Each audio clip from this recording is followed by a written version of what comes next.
একটা একটা আওয়ামী লীগ কর, একটা একটা ছাত্রলীগ কর, হাসিনার ফাঁসি চাই, এই ফাঁসি চাই। হাসিনাকে বলে দিতে চাই, আপনার প্রতি কারো ক্ষোভ ছিল না, কিন্তু আপনি 17টা বছর সেইভাবে নিরপরাধ মানুষদেরকে গুম হত্যা করেছেন।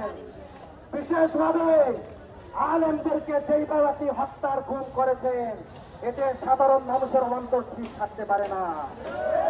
আপনি যদি আবারও এই দেশের প্রতি চোখ দিয়ে তাকান, শুধু আপনার চোখ না, আপনার দোসরদের চোখ উপড়িয়ে ফেলা হবে। আপনি কাদেরকে মৃত্যুর ভয় দেখান? আমরা তো গুলির সামনে আমরা জান্নাত দেখতে পাই, আমরা বুলেটের সামনে জান্নাত দেখতে পাই। ডক্টর ইউনূসকে আমি একটি কথা বলে দিতে চাই, আপনি বড় নরম হবেন না। আপনি